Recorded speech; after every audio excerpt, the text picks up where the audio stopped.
everybody. Welcome back to America. It's DB Frick. You can tell because my name is there. It says my name of the show. We're missing a friend of ours today. Millie couldn't make it. Millie Micheals, usually here with the news. Love her to death. She's great. But we have someone else very special that I was able to get. Beautiful. This is the second time that she's come on our show, and awesome. the beautiful and awesome and honorable Her Majesty. Fashionable and hip. And fashionable and hip. Her Majesty, Queen Elizabeth II. Hey, you, everybody. Hey. Thanks for coming down, Queenly. Your queenliness. Can I call you? Majesty. Queenly? I love majesty. Cheers. Oh, thank you. Cheers to you. How many drinks is that today? What's cheers? What time is it? Oh, I don't know. Please stop. Okay. Thanks for coming down. We really appreciate you being here, as always, on Welcome Back to America. You're welcome. So nice to be here again. It's so great to see you. Looking so modern, too. You changed your hair. You're wearing sunglasses. I'm wearing black. I'm not wearing Easter colors. No. Because I've been in L.A. Oh, you went to L.A. Yes, I'm looking for my family. I heard about that. But first before we get into your family, I want to talk a little bit about the news. That's what we like to do here at Welcome Back to America. We like to talk about the news. So what's going on out there? Well, you know, money can buy happiness. Oh, yeah, Yes. I know, you would know. Well, I wouldn't because it's just natural. But money bought happiness for this 34-year-old lonely man who bought 2 geese. They're his BFFs now, and they go for walks. And when he wants to take them into a pub, they wear a nappy, which is a diaper. And they go into the pub and he gets a pint of beer and they have so much fun. It's just that, I'm petrified for the geese because I'm afraid they're going to get in a boxing match. Nappies is not good in a pub. 2 things. What? I don't give a duck. 2 things. Secondly, those ducks, those geese are looking delicious. They're looking delicious and the holidays are coming. Thirdly, why is the plural for goose geese and the plural for moose is not meese? Meese. Yeah. So smart. What else is going on in the news out there, your queenliness? Well, Your Majesty? this just in from the WWF. There's more than every year 1 million tons of debris left, but with ghost gear, which is nets and fishing gear and ropes left on the bottom of the ocean, where it's harmful for the marine life and environment. Look at that poor dolphin. Oh. It's like, he's going to struggle his whole life because some wanker had to leave a bloody mess. You say poor dolphin, but I know for a fact that dolphins aggravate pufferfish to get them blown up and then play ball with them and toss them back and forth. Dolphins actually do that. Everybody's biodegradable. Everyone's always so pro-dolphin. Everybody's gonna, Dan, people don't be sluggish. Just pick up your rubbish. Okay, I will. That's a good slogan. You should probably put that into the lexicon over in England and try to get people to do that. Thank you. It just makes me so thirsty. What else do we have going on in the news? Well, did you know that squishy stuff actually will calm and relax the brain? Yes, the gooey slime. It actually will activate the nervous systems in the brain so you become in a vegetative state. I would imagine if you just squish things, if you just put your hands on when you just squish things, that you'd feel a little better. It would relieve stress, I imagine. Yeah. Yes. We had a picture of the slime because it just looks so intense and so fun. Yeah, that's You can see how you become if you need to go out and chill a little bit, grab something squishy. Just make sure it's nobody else's squishy stuff. That's Make disgusting. it legal. That's disgusting up there. I'm not a big fan of squishy things of that nature. I never liked slime. You don't have any squishy things at home, DB? There's a couple of things. I like, I like things, Okay, I don't know what that. You go like this then. Squishy things. just. Okay, well, just make sure that nobody's watching that. Thank you. Okay. So, you know. Yeah, so that's the news. I know you were saying you're having some family issues. Meghan and Harry don't want to hang out with you. They don't want you to. It's Meghan doesn't Meghan. want you to know where she lives. It's Megan. She's an actress. She wants to play improv and scavenger hunt, you know. So I found their address in a magazine called Hello, and I saw that Ellen DeGeneres and Oprah live in their area. So I went to Ellen's house first, which is so beautiful, of course, because you know she likes to live outdoors. Right. And but she wanted me to call Her Majesty, and I said no, get me an Uber. And then I went over to Oprah, where we had a lot of fun. You know, she likes to nosh, and so do I. I would imagine Oprah likes to snack. And she She's likes a snacker. to drink. She's a drinker. I imagine she's got so much time on her hands. I like money, it. time equals snacking, and lots of alcohol. Yeah. Yes, and she's America royalty, but her house is so teeny weeny, $90 million. I mean, really. $90 million, that's it? $90 That's million? it. That house, she has. She should be embarrassed. She should be embarrassed. She should. We have another bit that we're doing here. Thank you for joining us for this bit. This is the first time we're doing it, Your Queenliness. What does that mean, bit? Bit. It's like a sketch, like a joke. We're okay. going to do a bit. And this is a bunch of pictures we're going to look at. We're going to talk about a bunch of pictures. All It's called right. Pictures with a Twist. Okay. So our first picture here, it's a little boy. It's a guy going to. It looks like a senior prom. He's adorable. But wait a minute. Yes. If you look up in the corner at that mirror, Ooh. someone's dad was nice enough to wear their underwear for the picture. I just can't believe that. At least he wore something. Panties. At least he wore something, right? Yeah, at least he wore something. Then this next picture is sort of He got hilarious off the too. couch. Oh, piggyback. I don't think that's what's going on there. Right. I don't think that's You what's think going maybe they're on. going to play chicken? I think that they're maybe making another giraffe. Maybe there's No. they're trying to make. Also, that little girl with those eyes, that's creepers. Like they just blocked out just her eyes. Yeah, I think she's What does an that really alien. change? She looks like an alien, that girl. Yeah, she looked really alien-like. She did. I love aliens. This next picture over here, look at Ooh, this. is that Margaret? Is that Megan? That does look a little like Meghan Markle. That's not very nice. Well, she likes Doritos. But that's a really funny picture. It looks like a Sweet 16 or a prom of some sort. And there Yes, she is, and just eating, just munching. You know, she's probably going to get dressed in the car. I'm Yeah, thinking. definitely. She was a little. We have a couple of hungry. more pictures. This next one coming up over here. We have. Oh, how cute! Everybody is just pushing things out. Yeah, I like that the dog is fertilizing and she's been fertilized. That's really smart. So I think that's great. I love when they shake. You know. You mean like The when dog. they're done, or when they're all wet? When they come in all wet? No, I don't like that. They get it everywhere. I don't Yeah, like it's that. great. You talking That's about the nice. woman? No, forget Yes. it. Just go ahead. We have another picture coming up here. This one's great. Yes. Now this is find Waldo. I see right away. I don't see anything. I see a couple of guys. There's a Waldo all the They way in look the like back. Do we have dorks, that? but- There he is. Yes. Oh yeah. Why is he always alone? Waldo is always. That's why he's always lost. Where's Waldo? He's always going Yeah. everywhere alone. And where is he going? Is he just? He's always in very crowded places. And why is he matchy? Yeah, he doesn't wear many different things. Do you think he has gloves that match that outfit? I would hope that it's just white gloves, like Mickey's, like Mickey Mouse. Gets the same gloves. Oh. Mittens. That's scary. I like mittens. Good for you. I'm looking forward to the winter in mittens. Oh boy, this is deep. And this our coup de grace. Oh no, this isn't the coup de grace. This is the fight. I didn't even see the fight. I love the gentleman in the back. He's just relaxing and drinking and watching and having fun. Yeah, that's me. That's how I like to be. I want to be that guy. I like watching fights and stuff happening like that in front of me and just sitting back and being, just love it. But you have to have a drink. You have to have a full drink, and then everything's good. Oh, Cheers. a full drink always helps. Yes. And now the coup de grace. Yes, this one, the man has his knickers in a twist. That guy really, he really is deep in there. He's deep in there. Yes. Just trying to keep those hands warm. Maybe it's his fanny pack. My- Oh, that would be in the back. Right.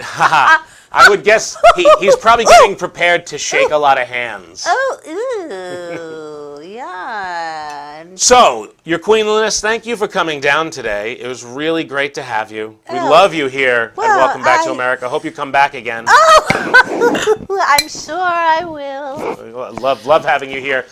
We have so much show for you tonight. We have an all British lineup. We got all British. Yeah. Some people from Exstreamed Improv, which is a group over in UK that I've been playing with a lot recently online. Yes. They have Exstreamed Improv on Facebook and YouTube, and he's all over the place. He's got a book. He's going to talk about that in the interview. We got David Riley Putansky, and we also have Fiona Howat. She's a great comedian and writer, and we also have a poker legend on the show. Poker? JJ Hazzan, who's also a performer. Poker? Yes, poker. So, thanks for checking out. Welcome back to America. Yahoo! Thank you for having me. I'm just so happy. Next time, can you maybe get my flag? Oh, yeah, sure. Bring one. Sure. You know what? I don't feel like it. Can't throw the American flag. Very nice. What happened? You poked who? Again, I can't remember.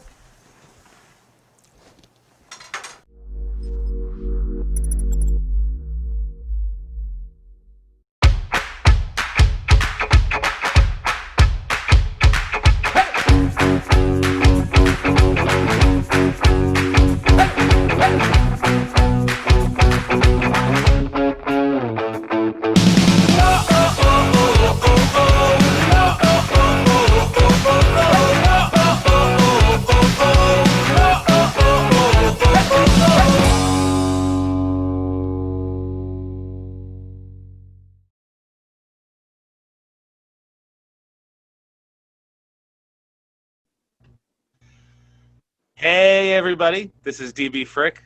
This is Welcome Back to America. As you know, every week I try to do a theme on the show, and this week's theme, once again, is Britain. As I have lived in England twice myself, back in '98 doing my master's, and in 2015 working at Cambridge University teaching a couple of classes, a writing class and an improv class.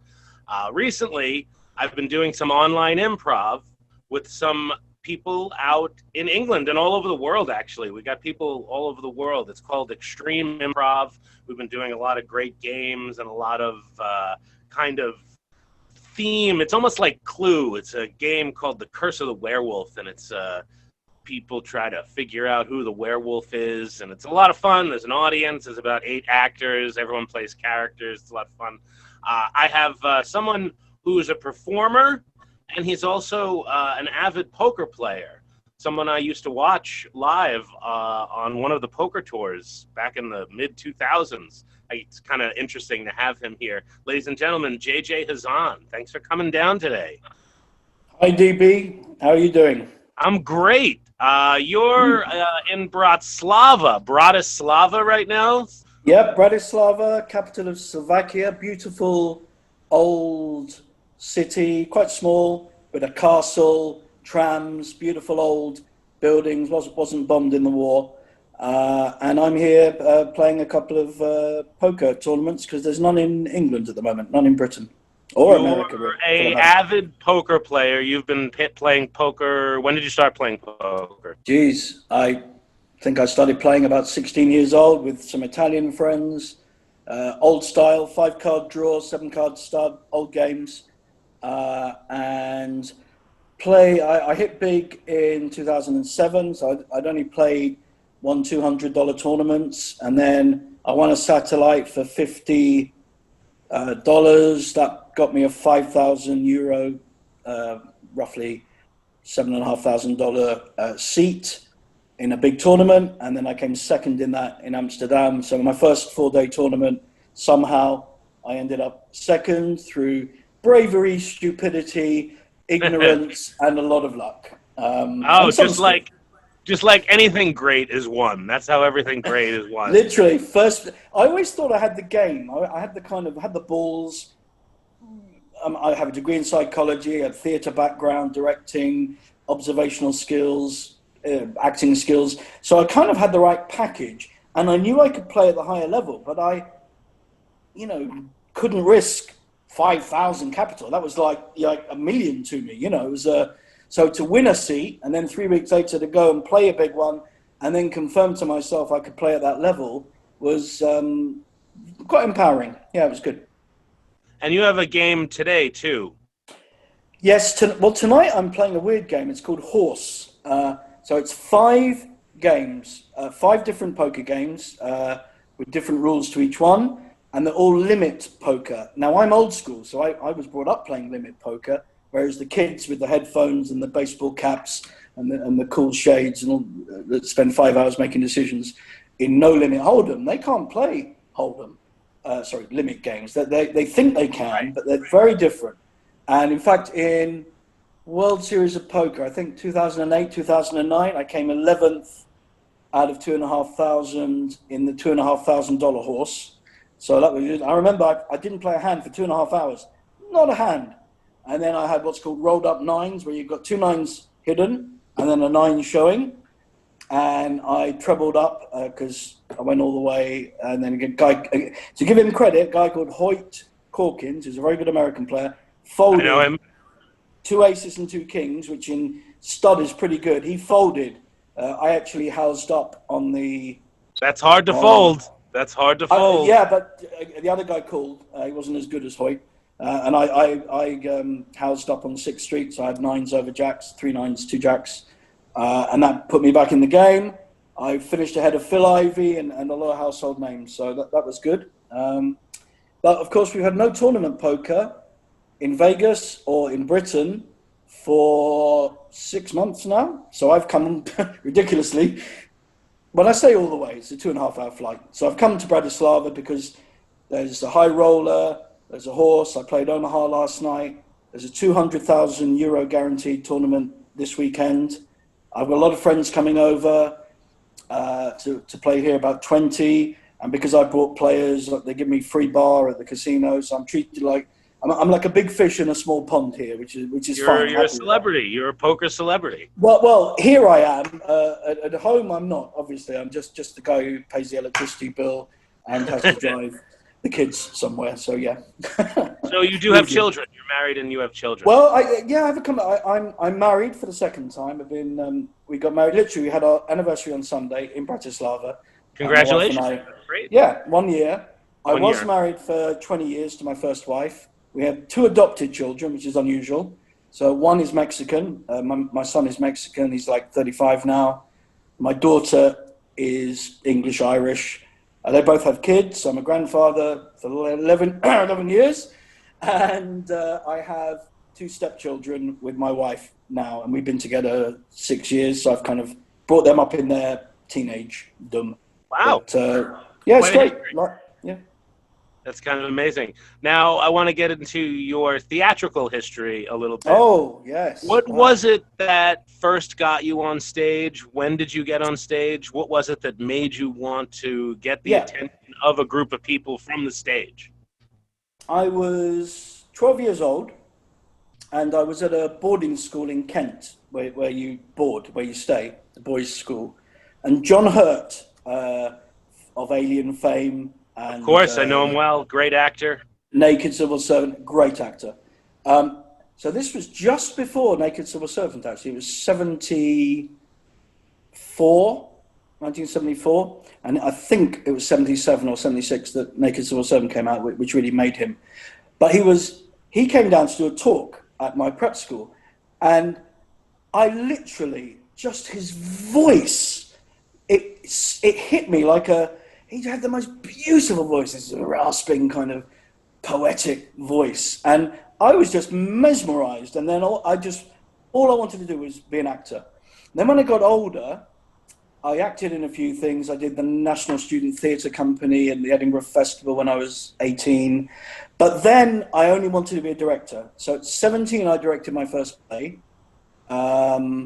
which was The Ghost Train, written by a guy that was in Dad's Army, the old guy, played Godfrey in Dad's Army, the old guy. And I directed my first big show at university, which was Arsenic and Old Lace. And in fact, we got Great show, a set. love that. Very funny. Who did you play in? Very funny. But I literally had the original set from Boston that came over to the Dundee Rep in Scotland, was sitting there in storage. And I don't know how I did it. I think well, it's my chutzpah, to be honest. So I persuaded them to give it to us for free because it was a student production. and we did it in the Robert Arts Centre in Stirling. So there's a A-list theatre, 500-seat cross-arch theatre within the university. So the Arts Centre is part of the university. And I directed the big play that year, my second or third year. And I did Arsenic and Old Lace with the original set with stunning 2 sweeping stairways, a box that is a body where the body goes in and out. So it's totally designed for Arsenic and Old Lace. I just was very lucky, and that went down well. And then I went to drama school. I'd spent all my time at university acting and directing. I did no work at all. God knows how I got a degree, but I did somehow. And then I did a directing diploma at the drama studio where David Putansky went some years later. I'm a little older than him. So we both went to the same drama school. And then I directed for about 5-6 years. I was very political, left-wing stuff. I produced the first AIDS play in Britain in 1995 called The Normal Heart before Martin Sheen. I know The Normal Heart. The Normal Heart. Martin Sheen. So I didn't do The Normal Heart. I did Terminal Bar, and then The Normal Heart came to the Royal Court Theatre with Martin Sheen 6 months later. And then I did a lot of I did a Christopher Durang. Do you know him? An American absurd. Of course, absurd. Christopher Durang writes a lot. He has a lot of shorts, many plays, yeah. So I got the rights to do all his premieres in Britain, and I did 3 of them.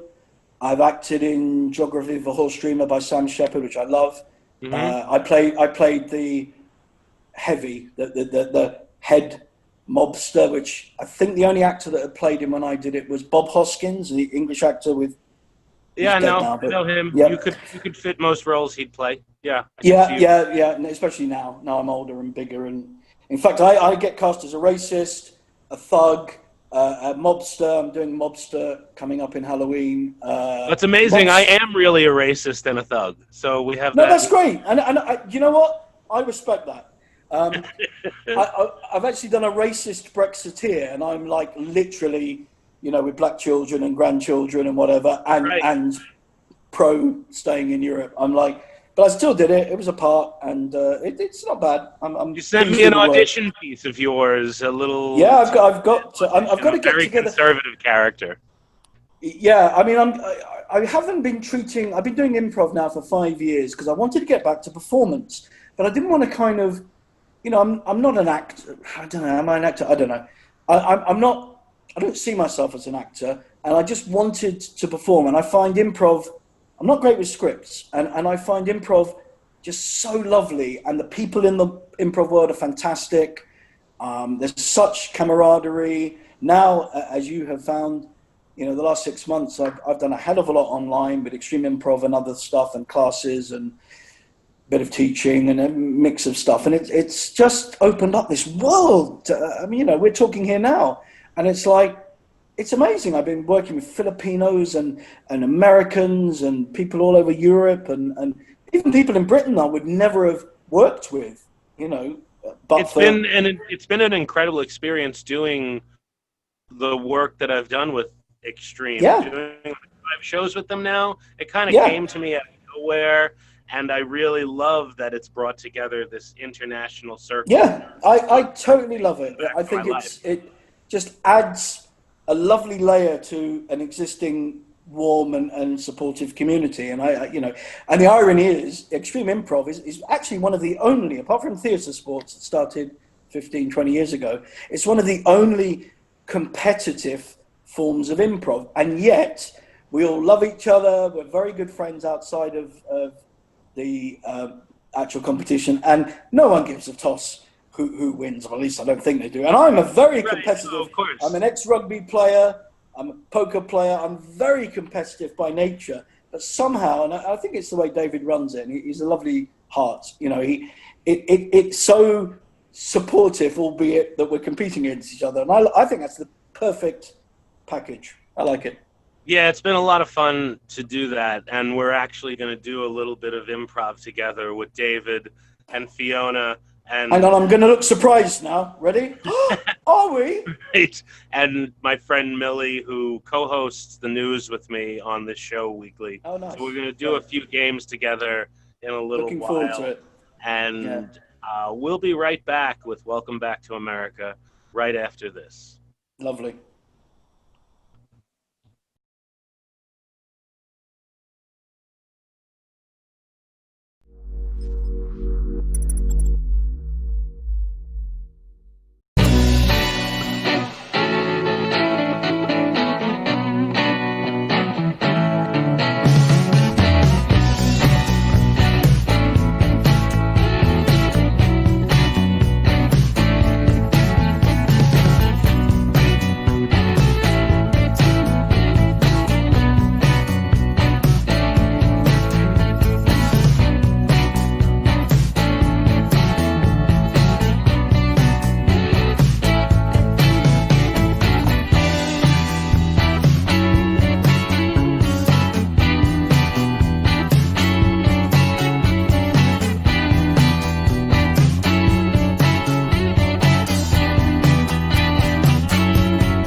Hi, everybody. My name is DB Frick. This is Welcome Back to America. I'm here with a consummate improviser I've met recently online doing some improv games and shows, some very interesting stuff. I've been trying to get people into watching it. It's great. I've never really done improv of this nature. Of course, all the improv I've done is live. He's an actor. He is creating some incredible stuff. We even have a short video after this interview of something truly incredible that he created. Ladies and gentlemen, David Oh, man, let me do it again. David, we're going to get this right. Yeah. David Putansky. Woo! Ladies and gentlemen, yeah, I got it. I did the intro. I did it. Thanks for coming down, David. It's really great to see you here.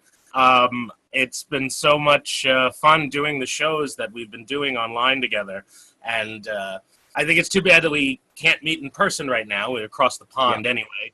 But you live outside of London, about an hour outside of London. You said in Buckinghamshire? Something like Buckinghamshire.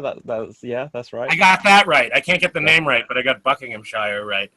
I think that the names of the cities in England are some of the best. And we've stolen everything. We've stolen all the names. We use all those names here in America. Absolutely everything. Hampstead, Tottenham. It looks like you froze. Oh, no. Okay, so it looks like you frozen to me. Okay. Maybe it'll stop. So it looks like... there it goes. We're back. There we go. We're back. We're going to keep that in. I don't mind that stuff. As long as it doesn't last too long, I don't mind that stuff. Sure. What brought you into improv? What is the first thing that got you on stage to do it? Gosh, it was probably when I went to college in like a local college here to where I live, and there was courses. There was one in media studies, and I liked doing that. We got to make some short films, and then there was a course in do you know what? I tell a lie. So I did do that, and there was a course in drama. But before that, there was an advert in a local paper about, do you want to be in a Hollywood film? And I went along to it just for the hell of it. And it was basically an extra role. But I was like, this is so cool. I've got to do this. And so then it was like, right, so how do I get into anything acting related? And so I did a course at a college, and then from there, I just found like I always like doing improv when we do it in lessons. And it just was like, I'm going to do improv stuff. Always was a big fan of Whose Lines anyway. And so I was like, I need to be doing what they're doing somewhere. So. Yeah, Whose Line Is It Anyway actually did get me into improv. I started doing it when I was about 13 in high school. And last week when we did the straight short form, there was a suggestion from Colin Mockery that I got to play out. And that's like one of the biggest things. That was such a big deal to, out of nowhere, I'm doing something that Colin Mockery suggested. I've been watching him for over 25 years. So that's kind of awesome. One of the other things that you've done, and we're going to show a video afterwards, is you've pulled together this great improv concept that I've sort of never seen before, where you get lines suggested by celebrities online, and then you use all those lines to make a short film. It's one of the best ideas that I've seen recently. I think it would make a great game show. It could make a great 48-hour film contest. What got that idea in your head? Okay, so last month we did the Extreme Improv Extremes, as I always say, World Championship, of which I think you were like a last minute, I met you a minute before the show started, so That's thank right, you yeah. for yes-anding and joining in then. And to make the World Championship shows feel a bit more special, I started sending out a few tweets to some well-known personalities saying, could you suggest a sentence? Could you give us a line of dialogue? And then I was like, right, so we'll use these as opening lines or to inspire scenes, which we did in the festival. But because I was like, normally in the shows I'll take part, but because it's the World Championship and I'm running it, I was like, well, if I'm in it and I'm trying to win, then people are going to be like, oh, that's dodgy. Or an interesting thing with improv, if there's a person in charge, the audience kind of want them to lose. So if you're the authority figure, the audience will want you to lose. I'm like, I'm gonna crash out in the first round if I put myself in it. So it meant that I got all of these celebrity lines and I couldn't use any of them myself. Like literally 64 people in the tournament and all these celebrity suggested lines, and I didn't get to use any of them myself. And I was like, that sucks. There's got to be something I can do with them. And I was like, what if I use all of them? And that's how the idea sparked of, if I take all of the lines, could I somehow piece them together to become one story or one monologue, as it became in the end? And then you added a couple of lines yourself to make it a little more cohesive. Yeah. It was an interesting piece to watch, that's for sure. I would love to do one myself. I would love to see a contest like that and do a whole movie like that. It's almost like, I don't know if you've ever seen Steve Martin's movie, Dead Men Don't Wear Plaid. No, I've not seen that. It's edited in, it's Steve Martin as like a film noir detective, but it's edited in with other movies, other detective movies. So he's never really talking to anyone. He's talking to other, like he'll do a scene with Humphrey Bogart from The Maltese Falcon. And it sort of plays along that. And I don't see enough ideas like that. It must be a lot of fun to edit that piece. That's amazing. I will name drop it since you said Steve Martin. He actually gave us one of the lines that we used. That's crazy. I didn't realize that. Yeah, Steve Martin gave us one of the lines. So do you remember the line that he gave you? Yes, actually, it was, I don't do improv. I wrote to him and says, can you give us a suggestion of a line for our improv show? And he wrote, I don't do improv. And I was like, that's brilliant. So I saw him once kicking a person out of I snuck into a party at Saturday Night Live like 25 years ago, and I saw him getting a page fired. A page is someone who ushers people to their seats, and someone brought him to the wrong seat, and he got mad and tried to get that page fired. That's my Steve Martin Wow. experience. There you go. A long time ago. Where did you get the idea for doing Curse of the Werewolf the way you do it? This is another great concept that is much like playing Clue. It's almost like a murder mystery online. And this is another concept that I just see people flocking to right now. Yeah, loads of people are wanting to do this show. It came about in a couple of ways. There is like a party game which is either called Werewolf, or the exact same game is called Mafia, where like usually it'll be people sat in a circle and there'll be someone who's like the MC of it will tap someone on the shoulder and say, okay, you're the werewolf, everyone else has got their eyes shut, and you choose a victim, and then you have to just ask each other a few questions or figure out, I think you're going to have picked me off, to try and work out who is the werewolf. And with Extreme Improv doing these shows online, most of what we've done has been short form stuff. But along the way, a few people have suggested doing a few different things. And we had the suggestion of doing some like games nights, like role-playing games, Dungeons and Dragons and stuff like this. And I literally never done Dungeons and Dragons or anything like this before. And to me, like, you know, I've seen it referenced on Stranger Things. And I'm just like, nerd. But I was like, when I actually did it, I was like, nah, this is actually quite fun. It's like, you do get swept up into the story. And so we did a couple of these, and the thing that really struck me was that as we're doing it online, this doesn't particularly feel too much like a show. It feels like we're just playing a game. And I was like, and if you haven't watched us play this from the beginning, it's going to be really difficult for the audience to have a clue what's going on. And so I remembered this game that I played, Mafia, and I was like, and I know it's been called Werewolf as well. I was like, if I take that concept and say, okay, but everyone's got to do it in character, and there's going to be like a structure to the interactions where everyone gets to ask one person a question, and then there'll be a short scene and an open conversation, and after that, you'll have to vote and identify who you think is the werewolf. But most importantly, that we won't allow the audience to see who is assigned as the werewolf.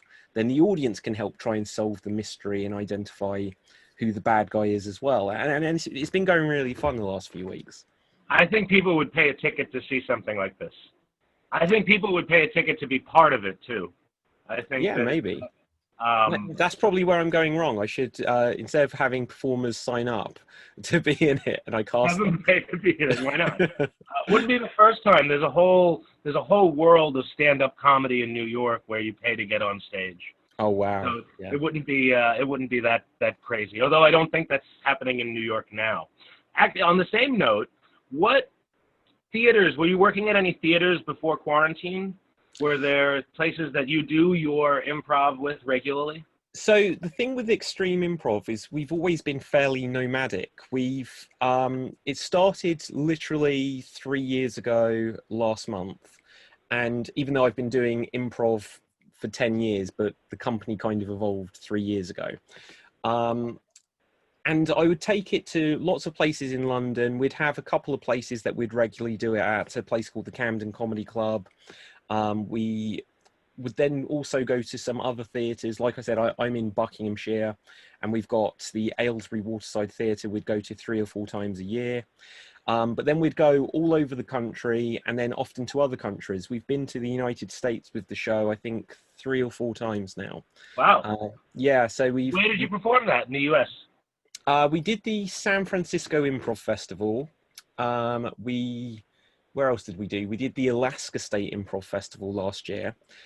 We've been to places like just on the way to some of these festivals, like going to Alaska. You know, I didn't know this. You can't just fly to Alaska from the UK. You have to go to Seattle first. So as soon as I arrived in Seattle, I was like, sending random messages like, can we come and do improv with you tonight to improv comedy clubs, which was great. And where else? Oh, and San Florida. Francisco is a very welcoming neighborhood. San Francisco, you might not be able to get that in New York. That's harder in New York than San Francisco. Do you know what? I've been to New York about 11 or 12 years ago as well. And one of the things I love going to America. I always have done. And I've been there about 5 times overall. But every time I go there and people like hear, maybe it's like the British accent or something, but people are like, oh, you're British? And they're really excited. I'm like, well, yes, I am.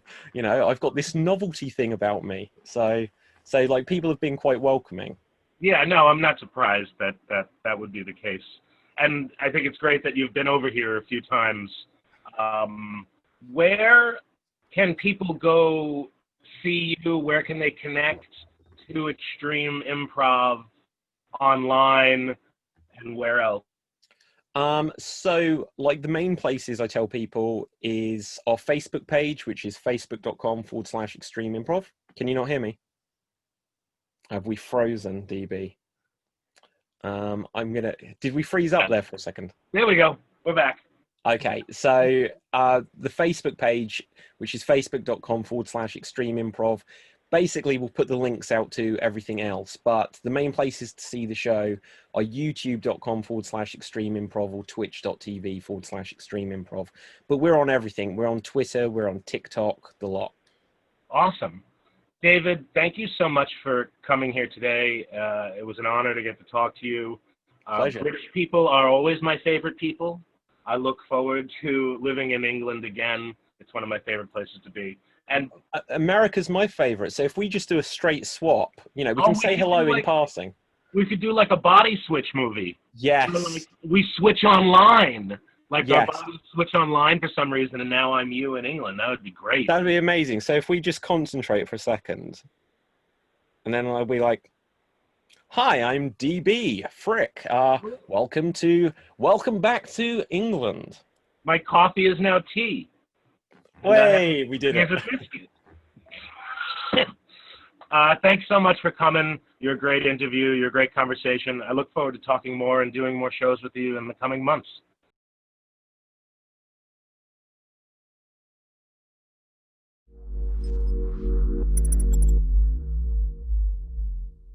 Writing a book is the adventure of a lifetime. Red Penguin Books take pride in giving our authors a publishing experience that is stress-free and celebratory all the way. Some of our authors first approach us with no more than an idea for a book that's ready to sprout. Others submit completed manuscripts. Whether you're at either end or anywhere in between, our goal is to get you published. At Red Penguin Books, we offer options and opportunities that are unique in the world of publishing, and all of them are designed to keep you, the author we so deeply respect, in the driver's seat, unlike other publishing houses. So, if you want to write a book and are looking for a publisher, we've got you covered. Red Penguin Books deal in publishing services, book development, and ghostwriting for digital, print, and audiobook. Call us at 516-448-4993 or visit our website www.redpenguinbooks.com.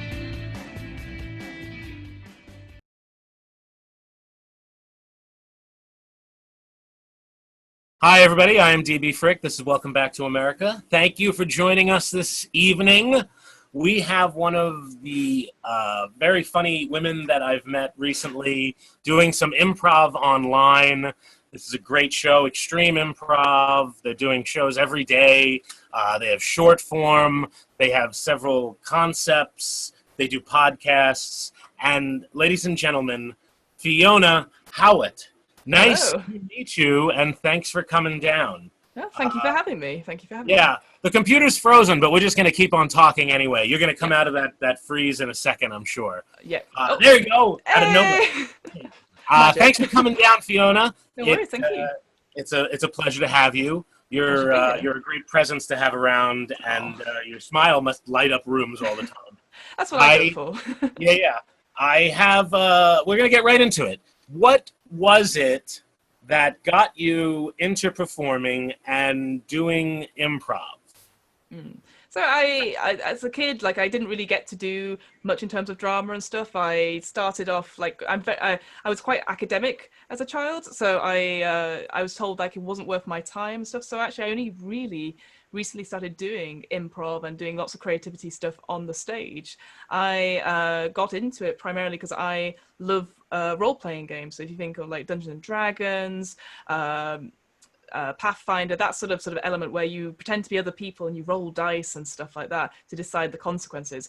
I really loved that. So I started doing a podcast, which is What Am I Rolling podcast. It was a mixture of reading my books to see my friends and to just do a little bit more role-playing games. And I was interviewing a game designer about their particular role-playing game, and I asked them what was the best thing that someone could do to become a better game moderator, and they said take an improv class. And I thought, I don't do things by half. I will take an 8-week intensive, and that is basically what I've done for the last year and a half. I've just been taking improv intensive, going to online jams, and just basically enjoying to pretend to be other people. You're out in London, right? Where in London are you? So I am so I'm in East London. I'm actually where the Olympics were. So near the sort of Olympic Stadium, West Ham Stadium, and Stratford, around that area. Okay. Yeah, I lived out in England myself for a little while. Lived by Marble Arch. Went to the University of North London. Got my master's there. It's now called Metropolitan University. There's an interesting thing that happens in my life. After I go to a school, they close down and rename themselves. It happened with them. I worked at Cambridge. They changed the name of that school to Murray Edwards. Nobody knows what that is. I tell people I work at Cambridge, and people are like, oh, what school did you work at? I say Murray Edwards, and they're like, where? I've never heard of Murray Edwards. So then it sounds like I'm lying, and then I have to be like, oh, it used to be called Newhall. Someone bought it. Some Japanese family bought that school. So I've spent a lot of time out there. Did some improv out there, taught improv. So England, I have a big connection to England, and I really love it out there. So that is what brought me to connect with you guys. Mm-hmm. What was it that brought you? We met doing Extreme Improv Extreme Improv, on yeah. this show called The Curse of the Werewolf, Mm-hmm. which is very much like Clue. It's almost like playing a murder mystery kind of. What got you? How'd you get into that? So yeah, similar to the role-playing game stuff, I love social deduction games. So there is obviously werewolf as a sort of game. You might hear it called as like Mafia or anything like that, where you have to find basically the bad person, and there's always different roles with clues and stuff like that. And I'm just very bad at that game. I like any murder mystery sort of genre. I don't know who the murderer is. I don't know who anything is, and usually people accuse me because I look guilty all the time. So when I saw this got posted in the Extreme Improv group, I was like, oh, this could be my chance to redeem myself. I love these kind of games. And it was just like a different sort of improv twist on things. You know, you pretend to be a character and all the only information you have is that someone is a werewolf. Who can it be? And you giving certain clues to maybe they are a werewolf or are they this, are they that? But being able to pick anyone and be essentially a creepy version of them, which is great. You're a gamer too. Mm-hmm. You when did you first get into gaming? So I first got into sort of role-playing games maybe about 3 or 4 years ago. I got invited round to a friend's house, and we're all similarly nerdy. We're into sort of nerdy things, but they were sort of like, we're going to play Dungeons and Dragons, and it was the first time I'd ever sort of came across that. And let's just say there was a lot of alcohol involved. I went away with a knight called Susan, and I thought this is my time to shine. And it was just great. Just everything about it was so silly and stuff, and it very elements of improv where everything, you have a consequence and it gets worse and worse and worse, and there's that whole heightening these situations and stuff. And then from that, I was like, I want to be able to run these games myself. I want to be able to create different stories that aren't necessarily high fantasy. So actually, I've got a whole ton of games on the back shelf you won't be able to see, but it's stuff that are like, one's about vampires, one's about agents. I've got one that's about becoming a stuffed toy bear in the middle of a child's bedroom, and you have to, fight missions to save other toys and stuff like that. It's, crazy things like that. Basically, role-playing games are just such a great way to create different stories and pretend to be different people that you would not normally. And I absolutely love them. Do you have any characters that you play regularly? Anybody that you have created that you bring back to different episodes? So what I tend to do, because I just, again, from the look of me, I don't know if anyone sort of sees this, but I come across sometimes, I feel like a mixture of Hugh Grant, and there's an actress called Miranda Hart, who's a very tall, sort of a broad lady. So it's like, oh gosh, So I sort of put those sort of two people together, and I have a character called Lady Gwen, who I just pop in stuff every so often, and she's more like a quest help. So there'll be times when we'll be in a dungeon or something like that, and you'll have brought Lady Gwen on for the ride, and they're like, we can't solve this puzzle. Any thoughts, Lady Gwen? And she's like, oh, I don't know. How about you try this? And usually what I'll do, I'll give them the wrong answer. And so they'll set off the trap, because Lady Gwen's not terribly smart. She is a lady after all, and she doesn't know why she's in a dungeon. So, when did you first understand that you were funny? Oh, I do not think I'm funny at all. I think I'm just natural, and people seem to laugh at what I say. I've got to be honest, DP. I think most of the sort of comedy or the stuff I do is a mixture of self-deprecation, but also I think I am just honest. I will rant about work, I'll do stuff, but I think I'll do it in a way where it's the person that is the victim is more myself, I guess. Like, I'm punching myself down rather than punching other people down, because there's that whole thing of comedy is like you don't want to punch certain groups of people down. But yeah, most of the time when I work in sort of admin and IT support, you have a gold mine of people requesting things which are just impossible. Your computer should not be able to do this. How have you managed to do it? And then you have to solve it. My favorite sort of thing I get is that people get my name wrong quite a lot. There was one time I sorted something out. It was something silly, like getting one file off a UBS stick onto another one. And they were like, they shook my hand as this academic, and she was like, thank you so much. And she ran all the way up this corridor, like a really long corridor. And she was like, Elizabeth, Ashley has solved our problem. And I was like, my name's not Ashley. And she'd already gone. And so for the next 2 weeks, I was Ashley to her.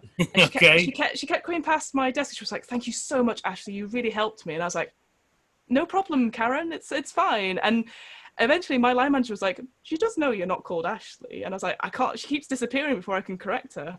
And then one day I got an email from this Elizabeth academic with Karen CC'd in, and she went, "Fiona, thank you so much. You've really helped us with this stuff." And I was like, "Oh no!"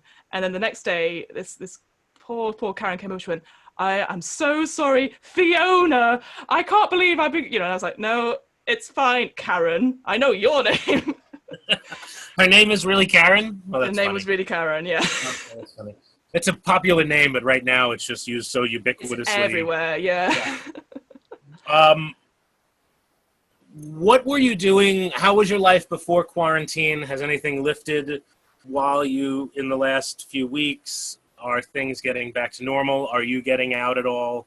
Are there any live shows that are coming up? Yeah, so things are, in quotation marks, getting better, I think. Lockdown has lifted slightly from London. Obviously, bits of the UK are going back into lockdown, depending on where the cases are.